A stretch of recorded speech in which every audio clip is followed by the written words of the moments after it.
यह सही है, हमने कुछ समझ लिया। हमारे ये विचार कहाँ से आते हैं?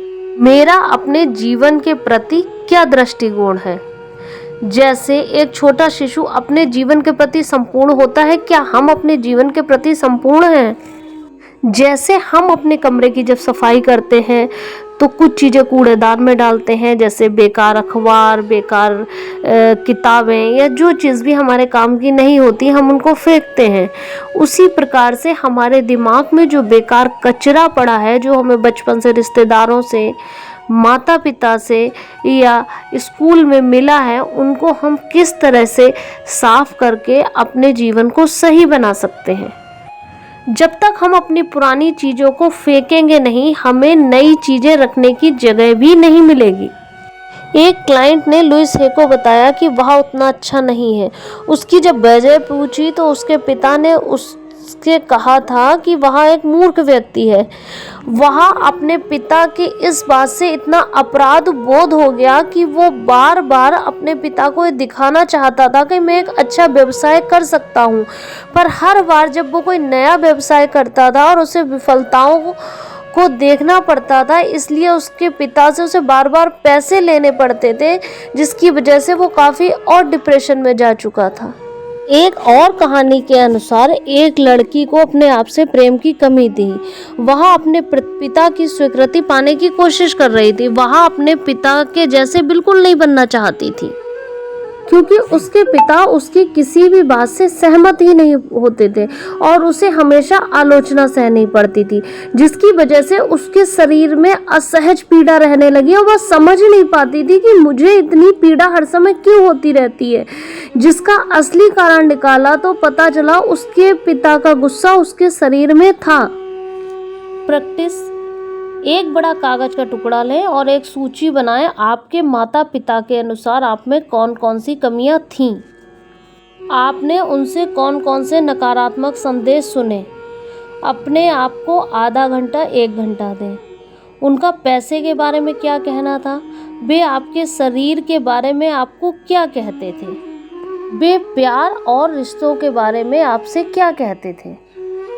उसके बाद आप उन चीज़ों पर गहराई से दृष्टि डालें कि जो विचार आपके अंदर आते हैं, क्या वो विचार उनमें कहाँ से उन तक मेल खाते हैं। उसके बाद एक दूसरा टुकड़ा लें।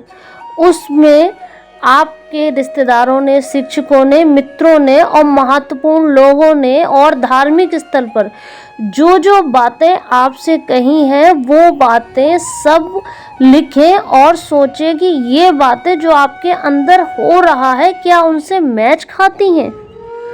आप पाएंगे कि ये वही बातें हैं जो आपको बचपन में कही गई थी।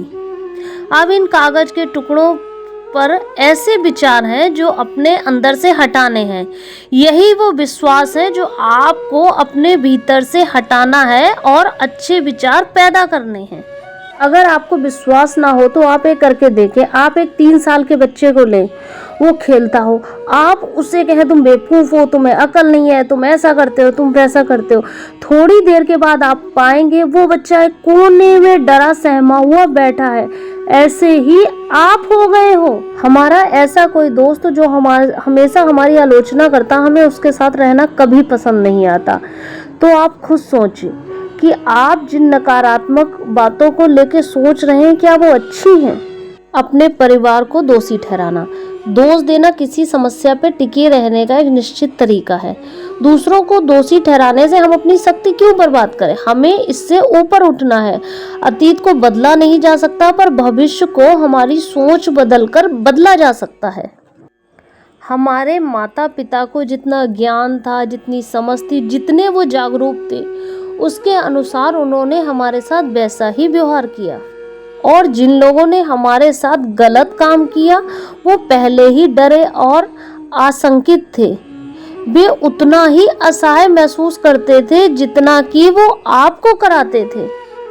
जब आप अपने माता पिता के बचपन में जाएंगे, यानी कि 7-8 साल में, तब आप पाएंगे वह एक डरे सहमे हुए व्यक्ति थे और उनको भी कितनी आलोचना का सामना करना पड़ा। अब आपको अपनी इस आज़ादी का ज्ञान हो चुका है। अब आप उन्हें मुक्त नहीं करते तो आप भी कभी मुक्त नहीं हो पाएंगे।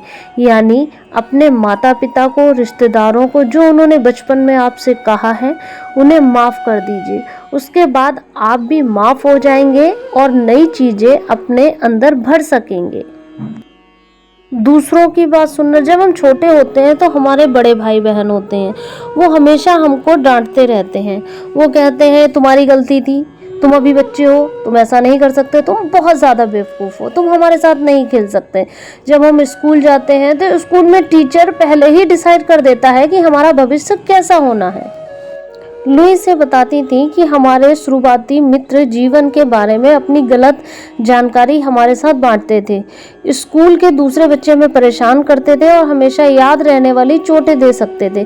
जब मैं छोटी थी तो लोग मुझे लूनेटिन कहते थे, यानी लोग मुझे पागल पागल कह के बुलाते थे। लुई से कहती है पड़ोसियों का भी हम पर बहुत ज़्यादा प्रभाव पड़ता है। आगे कहती है टेलीविज़न, पत्रिकाओं में जो नकारात्मक चीज़ें आती हैं, जब हम बचपन में देखते हैं तब भी हम पर इसका नकारात्मक प्रभाव ही पड़ता है। अब मैं कल लेके आऊँगी chapter 4 you can heal your life का। आप इनको ज़रूर सुने। Thank you so much.